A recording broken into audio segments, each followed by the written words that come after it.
De vous retrouver sur la chaîne du Stradus. J'espère que vous avez passé un excellent week-end. La bienvenue aux nouveaux abonnés sur la chaîne. Encore un petit coup de pouce et puis on arrivera à la centaine. Ce serait déjà un bon cap de franchi. Merci encore à tous ceux qui souscrivent et qui me suivent quasi au quotidien. Donc voilà, merci, un gros big up à vous. Alors, avant de commencer, le disclaimer habituel, je ne suis pas un conseiller d'investissement et vous devez faire vos propres recherches avant d'investir sur les marchés. Aujourd'hui, on va parler Bitcoin comme d'habitude et également j'ai une petite mise à jour à faire sur l'action Airbus qui m'avait été demandée en commentaire. Et puis également, on m'a fait remarquer que l'action de Twitter avait eu un mouvement assez parabolique suite à l'annonce, je crois, de Elon Musk disant qu'il avait acheté des actions de Twitter. Donc on ira aussi jeter un petit coup d'œil en fin de vidéo, voir un peu qu'est-ce que cela dit.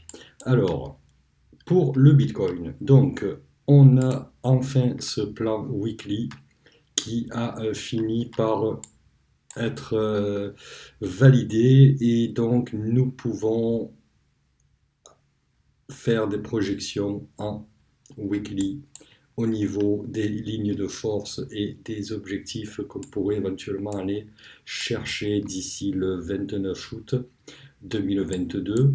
Voilà, donc un premier objectif P à 64 971 dollars et un deuxième objectif N à 73 240 dollars. Donc les lignes de force ici sont un repère visuel, hein, histoire de contrôler le momentum du prix. Voilà, donc si on venait à s'écarter fortement de cette ligne, et bien à ce moment-là on aurait une première indication comme quoi on peut éventuellement commencer à marquer un top et puis éventuellement repartir dans un autre mouvement. Donc voilà, hein, c'est juste pour avoir une petite visualisation. Et pour les plus optimistes d'entre nous, nous avons les objectifs V et E à 105 167 dollars et 109 324 dollars. Bon, là je ne vous cache pas qu'il faudrait un sacré momentum, mais bon, pourquoi pas? Pourquoi pas? Ce sont les objectifs voilà, tout à fait réalisables si le marché voulait aller les chercher. Également, intéressant de constater que ici nous avons une sous-structure qui s'est dessinée. Donc cette sous-structure est ici en 1, 2, 3, 4, d'accord, qui donc fait partie de cette future jambe CD, ok. Donc cette sous-structure ici nous a permis de déterminer des objectifs à plus court terme, hein. Donc l'objectif voilà, entre le 2 mai et entre la semaine du 2 mai et la semaine du 30 mai, où on constate qu'on pourrait avoir éventuellement une jambe de retracement ici pour aller chercher des objectifs entre 42 220 et grosso modo 41 250. Voilà. Intéressant de noter que cette zone ici correspond à la zone de la Tenkan qui est ici. Donc bon, ce serait pas aberrant d'avoir un prix qui vienne ici chercher la Tenkan pour après éventuellement rebondir et repartir à la hausse. Ok. Donc voilà, j'ai trouvé ça intéressant. Et puis bon, la structure est dessinée, donc voilà, on se devait de tracer quand même les temporalités ainsi que les objectifs parce que c'est tout à fait pertinent de le faire. Également à noter que on annulerait cette jambe de retracement dans le cas où on venait à casser les 48 189 dollars, bien évidemment. Voilà, hein, on ne lit pas l'avenir, on essaye de faire des projections et avec le plus de proba que ça se réalise, mais bon, voilà, on n'est pas à l'abri que le marché décide de faire tout autre chose. Donc voilà, on se met une alerte au 48 189 et puis on vérifie qu'on ne casse pas ce niveau et tant qu'on ne le casse pas, ce plan-là reste tout à fait valide. Ensuite, en daily, eh bien, on va avoir toujours pareil, hein, notre fameux plan que l'on avait, alors où est-ce qu'il est? Il est ici. Voilà, donc ça c'était notre fameux mouvement hein, AB qui a commencé donc le 14 mars, qui s'est terminé le 28 mars. Et on avait estimé une jambe de retracement ici, donc entre le 4 avril et le 11 avril. Et l'objectif étant les 43 380 jusqu'aux 42 438. Donc là aussi, hein, on a une espèce de concordance avec la sous-structure ici, au niveau des prix. Hein, voilà, cette zone ici, je pense qu'il y a de fortes chances qu'on revienne la visiter. Pareil, ligne de force, où on peut constater si on s'éloigne ou si on la suit plutôt rigoureusement. Là, actuellement, bien, on l'a suivi, on a rangé, et puis là, apparemment, il donnerait l'impression de vouloir redescendre pour aller tranquillement chercher notre point C dans cette zone ici. Okay, encore une fois, ce plan s'annule dans le cas où on casse les 48 189. Toujours pareil. Alors, ensuite, on a une sous-structure également qui s'est dessinée, ici, 1, 2, 3, 4, ok, qui nous avait donc donné la possibilité de calculer ce fameux retracement en daily. Et ici, on a une jambe de retracement qui nous a permis de créer une nouvelle sous-structure que j'ai nommée ABC, donc un nouveau mouvement qui s'est dessiné et qui devrait donc, cette sous-structure devrait se terminer le 12 avril et elle nous a permis de projeter quelques objectifs. Donc l'objectif NET au 47 930, l'objectif N au 51 934, le V au 52 208 et le E au 55 932. Voilà, donc bon, on voit bien que le E, on s'en éloigne. Le V et le N, ben, pour le moment, on n'a pas trop vouloir d'y aller. Peut-être éventuellement faire une NET qui correspondrait à quelque chose près à une P, hein. Donc grosso modo à un range. Voilà, bon, à voir ce que le prix va faire aujourd'hui et demain. Et puis les jours suivants pour voir aussi, eh bien, c'est cette ligne de force-là qui drive le mouvement. Évidemment, ce plan s'annule dans le cas où on casserait le point bas des 44 200 $. Okay, auquel cas, eh bien, ce serait à ce moment-là le retracement daily qui prendrait donc bel et bien fort. D'accord? Voilà. Donc là, on voit bien qu'on est à la croisée des chemins, si on peut dire ça comme ça, et que voilà, la semaine qui va se dérouler là, pour moi, je pense qu'elle est décisive, parce qu'elle va nous donner 4 bougies supplémentaires, et là, on va 4 ou 5, ouais, peut-être même 6 bougies supplémentaires, on est lundi. Donc voilà, là, on va voir quelque chose qui va se dessiner ici, et on pourra éventuellement annuler ou l'un ou l'autre, je pense, d'ici la fin de la semaine. Ensuite, on peut zoomer un peu plus et se mettre en 4 heures. Donc en 4 heures, on a un peu plus de détails, hein, avec des plans à un peu plus court terme.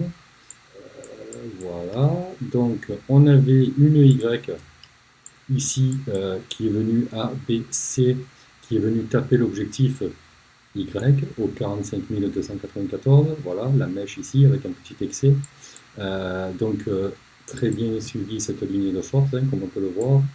Et donc, eh bien, cette jambe ici, enfin ce mouvement, quoi, cette fluctuation ABC, nous a permis de faire un nouveau mouvement avec donc une nouvelle projection ici, A, B, C ici, ok, et des nouveaux objectifs. Voilà, donc on pourrait éventuellement, si le cas échéant, on ne cassait pas ce point bas ici à 45 121, eh bien, on pourrait se dire que on pourrait aller chercher les 46 275 pour un objectif milieu de S, donc ce serait une vague S.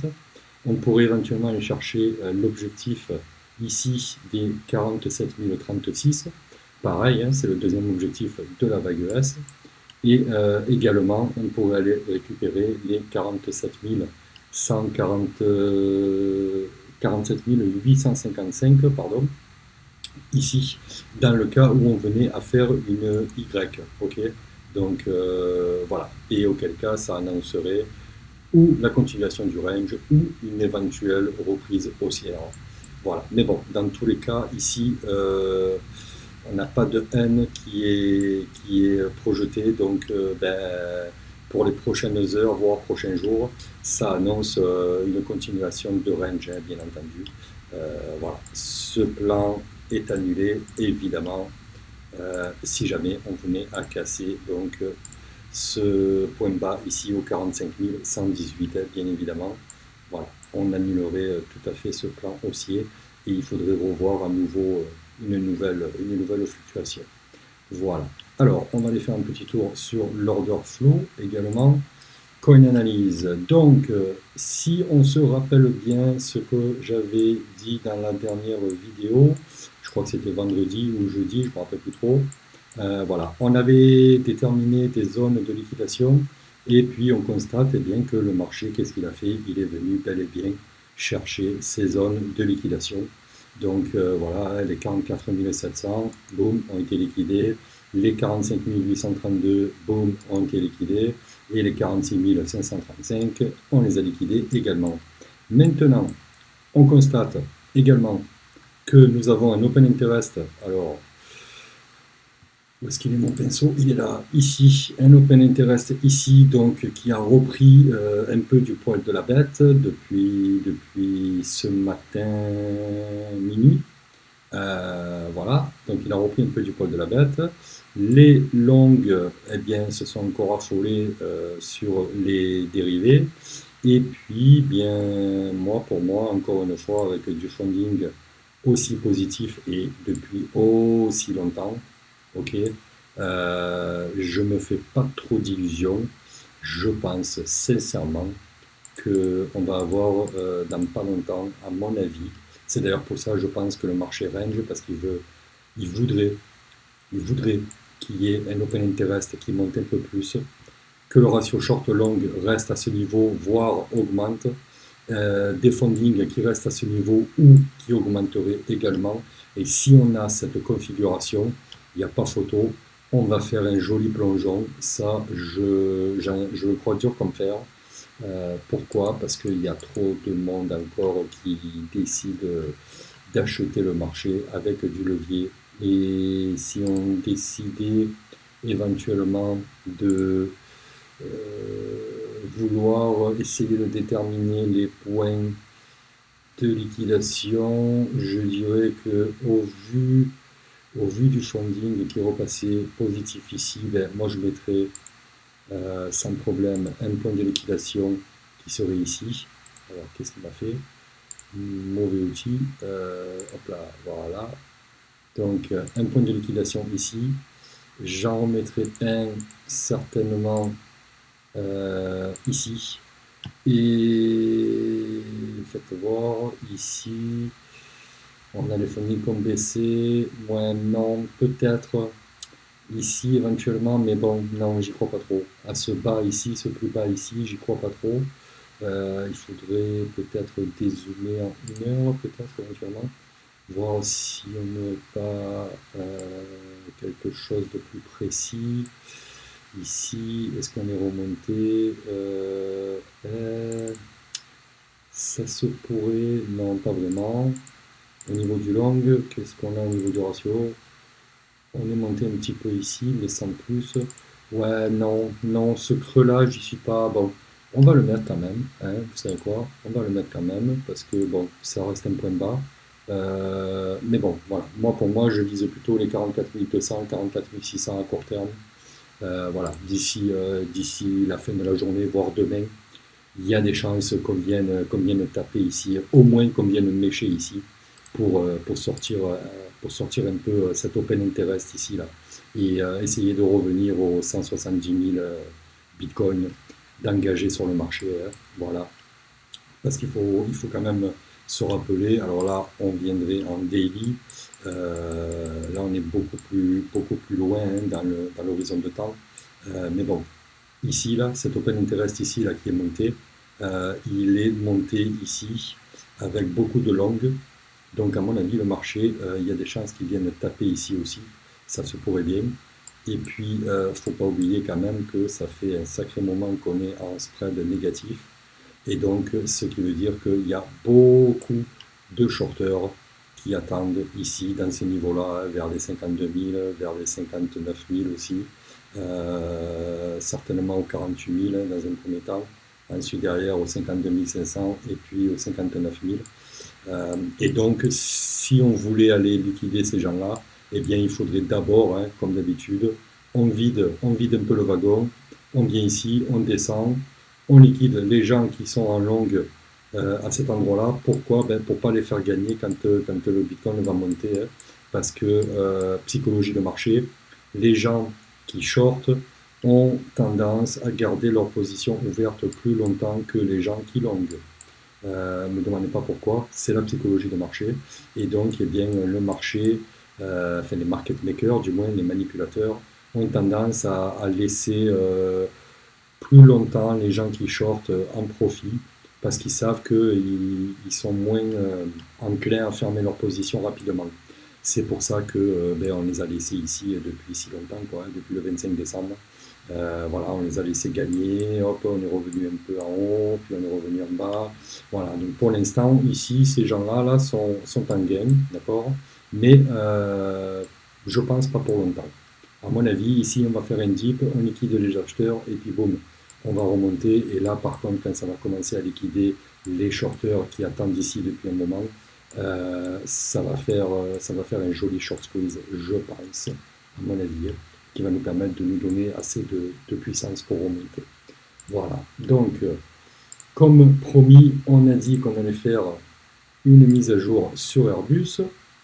Alors, la mise à jour sur Airbus. La semaine dernière, on avait dit, je ne me rappelle plus ce qu'on avait dit. Déjà, on va parler en monthly. Monthly, qu'est-ce qu'on avait? On avait ce fameux objectif ici, donc des 66,34 €, avec donc une horizon de temps qui serait entre le 1er novembre et éventuellement le 1er janvier. Voilà. Donc on peut également se mettre une ligne de force ici et une deuxième ici. Voilà. Histoire d'avoir une petite visu si jamais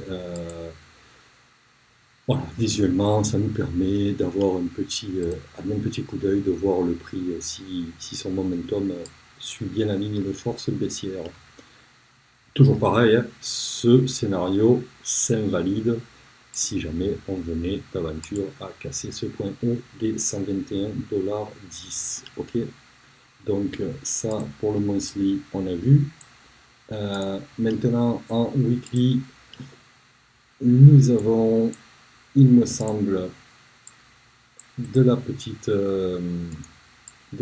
fluctuation baissière ici, hein, donc hop là, voilà, nous avons A, B, C qui ne s'est pas terminé encore, non, A, B, C, elle ne s'est pas terminée, donc cette fluctuation A, B, C se terminera le 19 avril.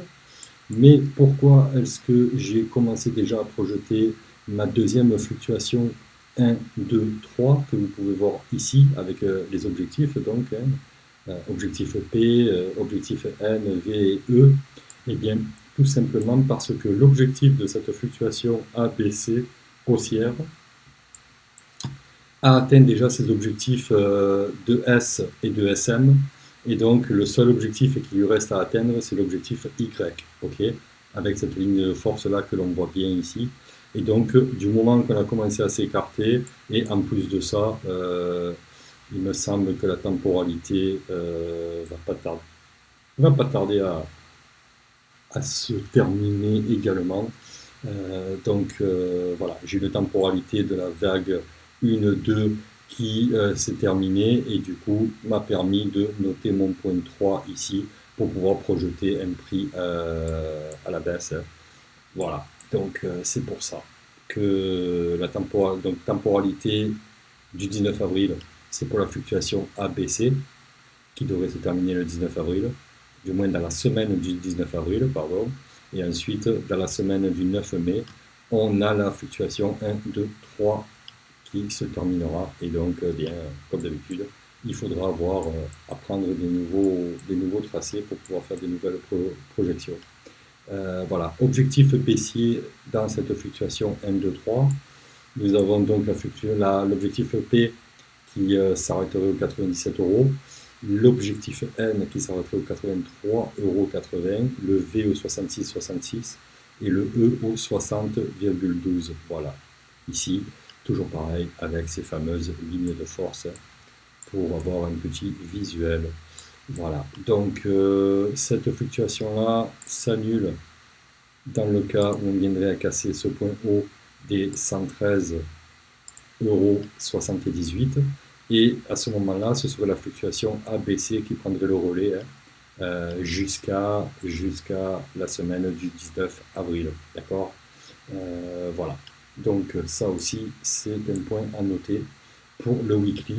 Et donc, pour les investisseurs plus court terme qui voudraient savoir de quoi demain sera fait, eh bien, on peut voir ici que nous avons une projection A, B, C pour aller chercher une éventuelle N haussière, d'accord, avec des objectifs N donc à plus court terme, 115 $, 115 €, 119 € et 121 € pour un horizon 13 avril, voilà, à peu près, pour un horizon du 13 avril, donc, eh bien, affaire à suivre entre cette semaine et la semaine prochaine, pour voir si on décidait de bel et bien suivre ces fameuses lignes de force.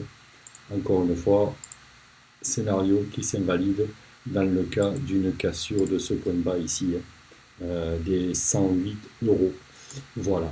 Je pense qu'on a fait le tour sur l'action Airbus. Maintenant, nous allons voir l'action Twitter. Action Twitter qui est quand même qui a fait un sacré pump quand même suite à l'annonce de notre ami Elon Musk. L'influence d'un homme sur une seule annonce, c'est quand même incroyable ce que ça peut créer. Ouais. Alors ça, je ne sais pas du tout ce que ça fout là. Pourquoi est-ce que j'ai poste ici? Aucune idée. Je ne sais pas du tout ce que ça fait. Aucune idée de ce que c'est ça. Non, enfin, non. Non, je ne sais pas du tout ce que c'est. Ouais, aucune idée. Alors, désolé pour le petit contretemps. Donc, en mensuel, voilà les vagues et les fluctuations que j'ai réussi à déterminer. Donc, je suis reparti de l'historique total dont je disposais depuis septembre, voire depuis mai 2017. Et qu'est-ce qu'on peut voir? Eh bien, on peut voir que nous serions éventuellement dans comment dire, dans une fluctuation haussière, 1, 2, 3, éventuellement une 4, mais avec des objectifs quand même, donc objectif SM à 52,72 $, un objectif S à 55,17 $ et un objectif Y à 91 $. Pour cette fluctuation ici, 1, 2, 3, 4. Ok. Mais également, on peut voir qu'on a aussi tout ce qui est fluctuation au niveau A, B et éventuellement un point C, d'accord.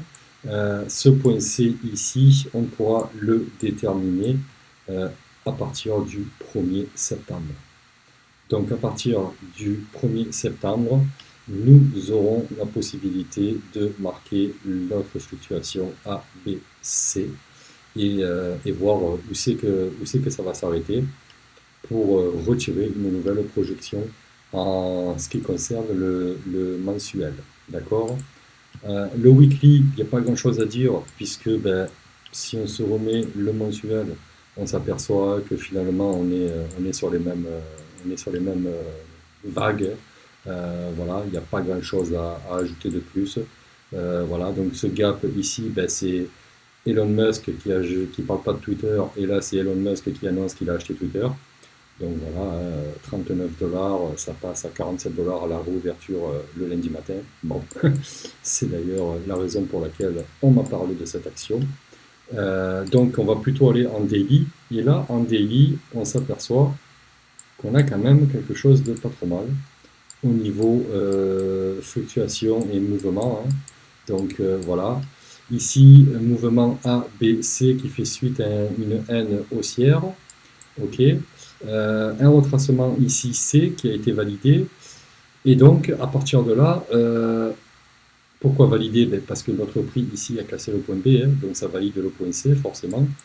Et donc, à partir de là, on fait, pour calculer un prix, Osoda a une méthode qui donc donne des objectifs NT, N, V et E en fonction du mouvement qu'il y a eu précédemment. A, B, C, on calcule et en fonction de ça, ça nous donne des objectifs. Cela dit, on se doute bien que celui-là a été largement dépassé.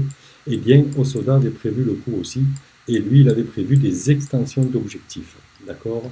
Donc, ici, on a des extensions. La une, c'est l'objectif E, ici, au 45,25 $. On a été largement dépassé. L'objectif, l'extension 2E, donc c'est deux fois l'objectif E, des 49,57 $, eh bien, on s'aperçoit que c'est celui-là qui nous a créé une petite résistance. Voilà. Donc, on pourrait éventuellement s'attendre à ce que le prix résiste ici pour, pourquoi pas, corriger. Et puis après, ben, ça dépendra du momentum, hein. Mais voilà. Et donc, on a jusqu'au 12 avril pour pouvoir finir cette fluctuation A, B, C. Ok, donc on pourrait très bien ranger ou alors commencer à redescendre ou continuer à monter, hein, ça, rien ne l'empêche. Ici, nous avons les lignes de force. Qu'est-ce que c'est ces lignes de force? Eh bien, c'est des lignes de force que j'ai tracées sur chaque objectif et son extension. C'est-à-dire objectif E, objectif extension 2E, objectif extension 3E et une extension 4E. Voilà, parce que si le marché subit un fort momentum, on peut tout à fait, dans certains cas, aller chercher des extensions x3 ou x4, sans problème. Voilà. Donc, eh bien, écoutez, Twitter, c'était assez rigolo parce que ce gap-là, je crois que c'est très rare de voir un gap aussi élevé sur une action du New York Stock Exchange. Donc voilà, c'était plutôt marrant d'en parler et de le montrer en vidéo. Voilà, j'espère que cette vidéo vous a plu. Si c'est le cas, n'hésitez pas à la liker, ça aide au référencement de la chaîne, à la partager également, ça fait plaisir et ça aide aussi, ça donne un petit coup de pouce, à vous abonner si ce n'est pas déjà fait, hein, histoire qu'on arrive aux 100 abonnés et puis peut-être qu'on aura une petite surprise sur la chaîne pour le 100e abonné. Voilà, je dis ça, je dis rien. Et puis sur ce, moi je vous souhaite une bonne journée ou une bonne soirée et je vous dis à bientôt pour une prochaine analyse. Ciao ciao.